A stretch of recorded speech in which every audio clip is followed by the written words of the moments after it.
और इस समय जो है रमन छाबड़ा जी का आवास विकास में कार्यालय का उद्घाटन हो रहा है और इस समय आप कैची हाथ में है और इस समय बिल्कुल उद्घाटन होने की तैयारी। सियापति रामचंद्र की एक कैची चल चुकी है और उद्घाटन हो चुका है।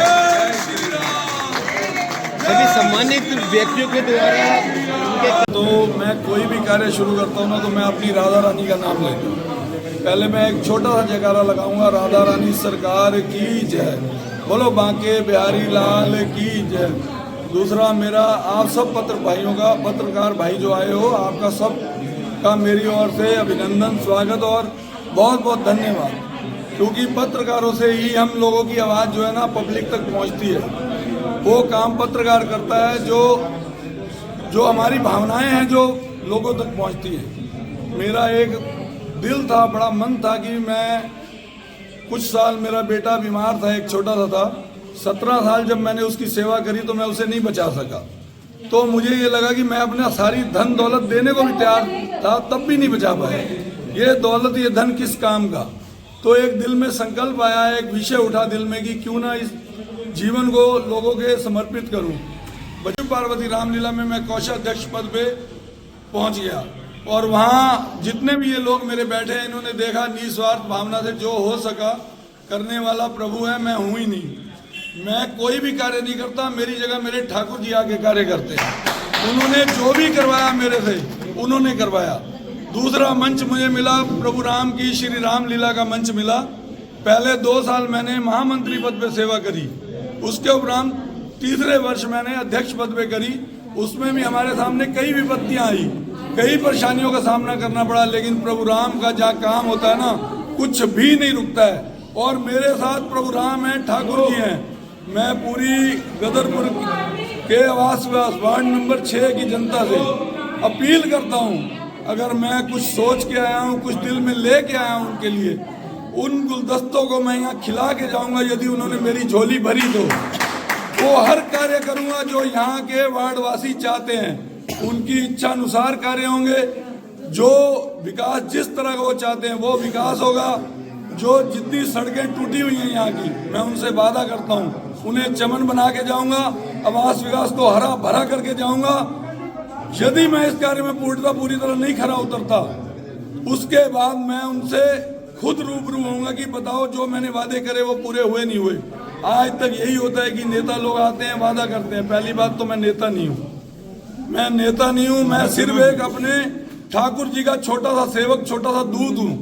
दूत बन के आया हूँ और उन्हीं के रास्तों में चलते हुए इस वार्ड की सेवा करके ही जाऊँगा। ये निर्वाचित होकर आप नगर पालिका पहुँचते हैं तो आप किन कार्यों को विशेषता देंगे?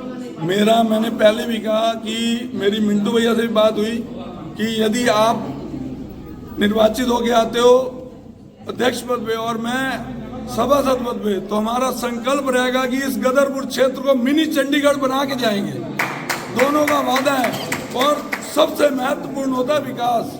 अगर आपका शहर चमचमा रहा है, सुंदर है, तो आपके दिलों में भी वो ताजगी, वो जीवन जीने की कला ही अलग रहेगी। मेन उद्देश्य रहेगा क्षेत्र में विकास। दूसरा उद्देश्य रहेगा जिन दीन दुखियों को मैं देखूंगा, जिसे हमारी जरूरत है, हमारी आवश्यकता है, उनकी सेवा में सदैव हम लोग तैयार रहेंगे, तत्पर रहेंगे। तीसरा उद्देश्य रहेगा, मैं पहले भी अपनी रामलीला कमेटी से कह चुका हूँ कि लोग ये जो राम बारात होती है उसमें हम इतना बड़ा विशाल बारात लेके निकलते हैं, उसकी जगह क्यों ना हम 11 या 21 कन्याओं का विवाह करवाएं। मेरा ये भी उद्देश्य रहेगा कि रामलीला के मंच से इस साल मैं चाहूँगा कि मैं वो 11 कन्याओं का विवाह कम से कम करवाऊँ। यहाँ पे जो लोग सक्षम नहीं है या नहीं है उनके पास, पर कई ऐसे लोग हैं जो सेवा करना चाहते हैं, सेवा के क्षेत्र में हैं, लेकिन उन्हें कुछ सामने नजर नहीं आता। और मेरे साथ इतने लोग जुड़ चुके हैं, जियो जिंदगी का लगाते हैं, कई लोग आगे सेवा करवाते हैं, बैक से सपोर्ट करते हैं। और मेरा ये प्रयास रहेगा कि उनके माध्यम से हम ये सारे कार्य सदैव करते रहें। सहयोग और प्यार आपको वार्डवासियों से मिल रहा है? अभी तक मैंने डोर टू डोर लोगों के घर में जाके 10-10 मिनट बैठा हूँ। मैं आपको बता नहीं सकता कि यहाँ आवास विकास की जनता कितना खुश है। मैं नहीं जानता मैं क्या हूँ क्या नहीं हूँ, लेकिन लोगों के दिलों में मेरे लिए जगह है, और वो जगह मैं परमात्मा ने चाहा तो 25 तारीख को ईश्वर की कृपा से आप लोगों के सबके सामने वो स्थान आ जाएगा। हमारे साथ मंडल अध्यक्ष हैं सुरेश खुराना जी। सुरेश जी, आज रमन जी का कार्यालय का उद्घाटन हुआ है, क्या कुछ कहना चाहेंगे, क्या कुछ शुभकामनाएं देना चाहेंगे? सबसे पहले तो आपके चैनल के माध्यम से सभी दर्शकों को नए साल की बहुत बहुत बधाई। और आपने रमन भाई के लिए पूछा है तो रमन भाई से शुरू करते हैं। भारतीय जनता पार्टी एक राष्ट्रीय पार्टी है और विश्व की सबसे बड़ी पार्टी है, और उस पार्टी ने गदरपुर वार्ड नंबर 6 से रमन भैया जैसा कर्मठ, जो लगातार समाज सेवा में एक अपना अलग स्थान रखते हैं और लगातार गरीबों की सेवा करते हैं और निसहायों की सेवा करते हैं। आपने इन्हें राजनीतिक कम देखा होगा, लेकिन सामाजिक ज़्यादा देखा होगा। आप देखते होंगे कि प्रत्येक बुधवार या बृहस्पतिवार ये थाने के आगे जियो जिंदगी के नाम से एक स्टॉल लगाते हैं, जिसमें फ्री में लोगों को खाना खिलाते हैं, और इतना पुण्य का काम करते हैं कि जहाँ तक ये बात, मैं काशीपुर जाता हूँ या रुद्रपुर जाता हूँ या अन्य क्षेत्रों में जाता हूँ, वहाँ भी रमन जी की चर्चा ही रहती है।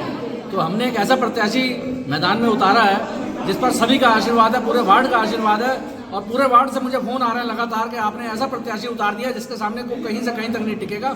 और मुझे पूर्ण विश्वास है कि आने वाली 25 तारीख को रमन छाबड़ा जी प्रचंड बहुमत से वार्ड नंबर 6 को जीतेंगे। एक सवाल और सुरेश जी, सामने पूर्व पालिका अध्यक्ष उनके हस्बैंड हैं, तो कुछ कंपटीशन रहेगा या नहीं रहेगा? देखिए, भारतीय जनता पार्टी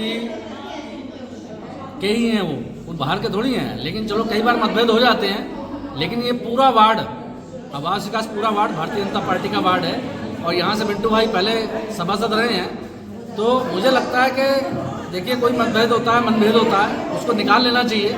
तो मुझे लगता है वो भी निकालेंगे और रमन जी के साथ चलेंगे। मुझे पूर्ण विश्वास है, क्योंकि वो पार्टी के कर्मठ सिपाही हैं। हो सकता है मन में कहीं ना कहीं कोई बात रह गई हो, लेकिन हम भी प्रयास कर रहे हैं कि वो रमन जी के साथ चलें। तो मुझे पूर्ण विश्वास है, अभी भी विश्वास है कि वो रमन जी के साथ ही चलेंगे और हमारा कोई मतभेद नहीं रहेगा। तुम जियो हजार